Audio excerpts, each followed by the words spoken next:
साथियों, जय भीम, जय भारत, जय संविधान। मैं बहुजन दस्तक से गौतम रत्ना और आज हम बात कर रहे हैं एक बहुजन महापुरुष के बारे में, जिनके बारे में हमारे बहुजन समाज के लोग बहुत कम जानते हैं और उनकी चर्चाएं जब मैं समाज के बीच में जाकर के काम करता हूं तो उनकी चर्चाएं देखने को या सुनने को लोगों के बीच में नहीं मिलती हैं। और ये पूरा जो डिटेल हमें भेजा है प्रोफेसर डॉक्टर रवि महिंद्रा जी, जो दिल्ली यूनिवर्सिटी के अंदर हैं और वो अपने बहुजन समाज के महापुरुषों पर काफ़ी अध्ययन करते हैं। तो मैं आपके सामने ये उनके पूरा जो डिटेल है वो आपको बता रहा हूँ।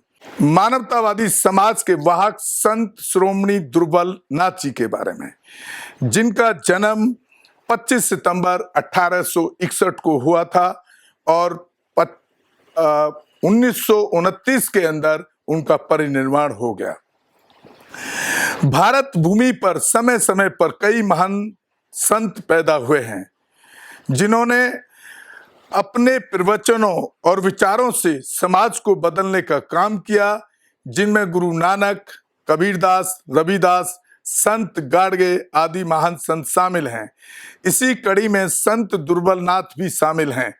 19वीं शताब्दी में भारतीय समाज बड़े बदलाव के दौर से गुजर रहा था। इस बदलाव के दौर में समाज में परिवर्तन हो रहा था। इसके बावजूद भी समाज में अंधविश्वास, छुआछूत, जातिगत भेदभाव, अशिक्षा आदि समस्याएं समाज में मौजूद थीं। इसी दौर में 1861 ईस्वी में राजस्थान के अलवर जिले के विचगांव में खटीक जाति में संत दुर्बलनाथ का जन्म हुआ। इनके पिताजी का नाम फतूजी व माताजी का नाम रूपो देवी था। बचपन में संत दुर्बलनाथ जी का नाम कल्याण था। सामाजिक व्यवस्था व जातीय भेदभाव के कारण संत दुर्बलनाथ जी शिक्षा ग्रहण न कर सके, क्योंकि खटीक जाति को भी उस समय निम्न जाति समझा जाता था। शिक्षा ग्रहण न करने के कारण दुर्बलनाथ जी को भी अपने पिताजी के पैतृक व्यवसाय भेड़ बकरी पालन में हाथ बटाना पड़ता था। जब दुर्बलनाथ जी भेड़ बकरियों को चराने जंगल में जाते थे, उस समय को वो साधना करके इस्तेमाल करते थे। दुर्बलनाथ जी बचपन से ही जिज्ञासु व गंभीर प्रवृत्ति के थे, जो कि समय के गहरी साधना में तब्दील होती चली गई। पारिवारिक मोह माया से उनका मन ऊपर उठ गया था। समय की नजाकत को देखते हुए वह दुर्बलनाथ जी के बदले व्यवहार को देखते हुए उनकी शादी करने का फैसला घर वालों ने ले लिया। दुर्बलनाथ जी पारिवारिक जीवन में नहीं आना चाहते थे, लेकिन घर वालों के बार बार आग्रह करने पर उनकी शादी मानवती जी से कर दी गई। लेकिन शादी के बाद भी उनकी जिज्ञासा व साधना समय के साथ साथ बढ़ती गई। इसी बढ़ती जिज्ञासा के साथ भी वे पारिवारिक जीवन में रहते हुए मानव उत्थान के लिए कार्य करते रहे। इसी बीच पारंपरिक जीवन को छोड़कर संत दुर्बलनाथ जी घर से निकलकर श्यामदा आश्रम अलवर चले गए। वहीं पर दुर्बलनाथ जी ने अपने गुरु संत गरीबनाथ जी महाराज की देखरेख में योग साधना व जीवन मरण के रहस्य के बारे में शिक्षा दीक्षा ग्रहण की। शिक्षा दीक्षा ग्रहण करने के पश्चात संत दुर्बलनाथ जी समाज उत्थान के कार्य में लग गए। अपनी वाणियों व सत्संग के माध्यम से गुरुजी समाज में जागृति लाने का काम करते रहे। धीरे धीरे जब उनकी ख्याति बढ़ने लगी तो वो राजस्थान के अलावा दिल्ली, पंजाब, हरियाणा, उत्तर प्रदेश आदि राज्यों में घूम घूम कर अपनी वाणियों व सत्संग के माध्यम से लोगों के जीवन को बदल रहे थे। दुर्बलनाथ जी अपने सत्संग में मानव कल्याण की बात करते थे। वे सब लोगों के बीच प्रेम भाईचारे का संदेश देते थे। जाति भेदभाव के विरुद्ध लोगों को जागरूक करते थे। समानता पर आधारित समाज की बात करते थे। वैसा समाज चाहते थे जहां सब लोग आपस में मिलकर रहें, एक दूसरे से प्रेम करें। जाति के आधार पर किसी भी व्यक्ति के साथ भेदभाव न हो। वे अपने सत्संग में मानवतावादी समाज की स्थापना पर बोल देते थे।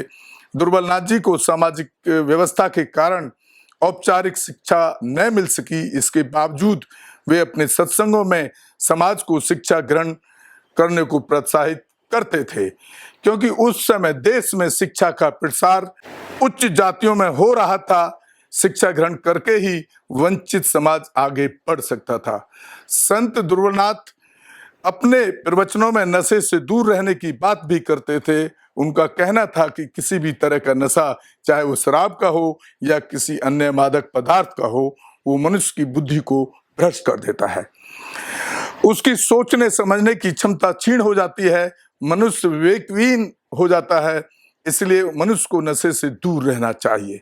संत ध्रुवनाथ जी अपनी वाणियों में पर्यावरण संरक्षण की भी बात करते रहे। वे कहते थे कि मनुष्य को प्रकृति के साथ तालमेल बनाकर रखना चाहिए। प्रकृति में इतनी क्षमता है कि वो मनुष्य का भरण पोषण कर सकती है। मनुष्यों को जीव जंतुओं की हत्या नहीं करनी चाहिए, क्योंकि उनके अंदर भी जीवन होता है। जीव हत्या को वो पाप मानते थे। वे कहते थे कि हमें जीव जंतुओं के प्रति दया भाव रखना चाहिए, तभी पर्यावरण के साथ संतुलन बनेगा। संत ध्रुवनाथ जी अपने समय में समाज में प्रचलित बाल विवाह का विरोध करते रहे। वे कहते थे कि महिलाओं को भी शिक्षा ग्रहण करनी चाहिए, ताकि समाज में बराबरी का दर्जा हासिल कर सकें। इस तरह से संत ध्रुवनाथ ताउम्र समाज में प्रचलित कुरीतियों का विरोध करते रहे। अपनी वाणियों और सत्संगों के माध्यम से लोगों को जागरूक करते रहे। एक मानवतावादी समाज की स्थापना में लगे रहे, जहां सब सम्मान के साथ रहें और किसी भी तरह का भेदभाव किसी के साथ ना हो। पिछले वर्ष भारत सरकार के सामाजिक न्याय मंत्रालय ने वंचित समाज के संतों महापुरुषों की सूची में संत ध्रुवनाथ जी का नाम संत रविदास, कबीरदास, डॉक्टर अंबेडकर, डॉक्टर संत जी लाड, संत गाडगे आदि के साथ शामिल किया। आज भारत, एशिया, यूरोप व अमेरिका आदि में संत ध्रुवनाथ जी के करोड़ों अनुयायी हैं। 25 सितंबर 2023 को उनकी जयंती है। आओ संत ध्रुवनाथ जी को के बताए मार्ग पर चलकर एक मानवतावादी समाज की स्थापना करें। तो सर, इसके जो साथियों जो लेखक हैं वो डॉक्टर रवि महिंद्रा हैं, दिल्ली विश्वविद्यालय में हैं और अध्यक्ष हैं संत ध्रुवनाथ मिशन भारत के।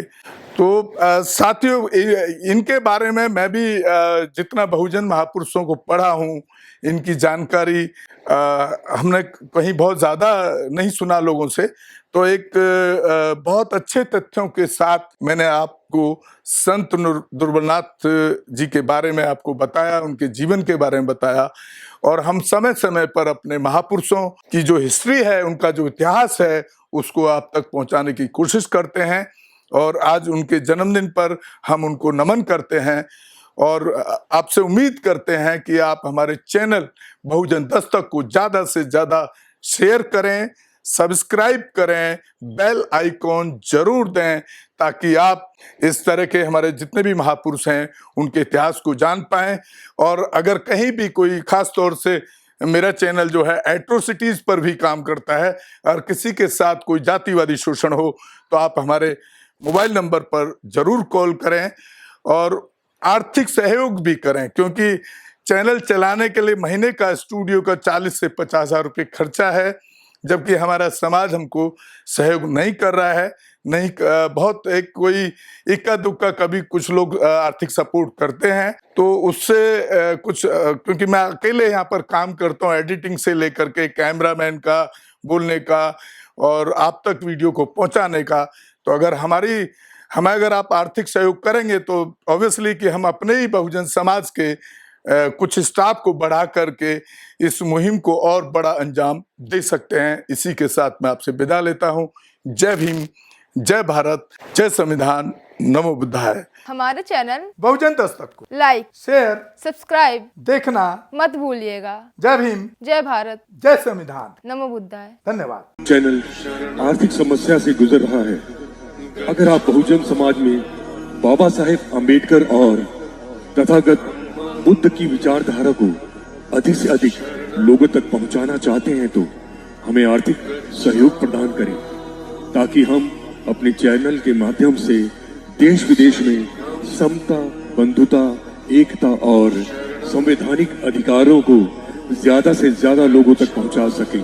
आप अपनी सहायता राशि नीचे लिखे खाते में जमा करा सकते हैं। खाता धारक गौतम रत्ना, खाता संख्या 3169576865 IFSC कोड SBIN 0060336, बैंक भारतीय स्टेट बैंक। आप हमारे बैंक खाते का विवरण स्क्रीन पर भी देख सकते हैं। जय भीम, जय भीम।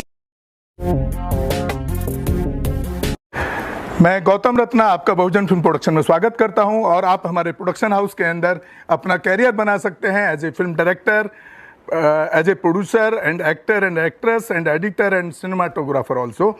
अगर आपको फिल्म से रिलेटेड कुछ भी प्रोजेक्ट आपको बनवाना है तो हमारे पास में पूरा सेटअप है, जिसमें फिल्म कैमरा है, शूटिंग लाइट्स है और एडिटिंग है।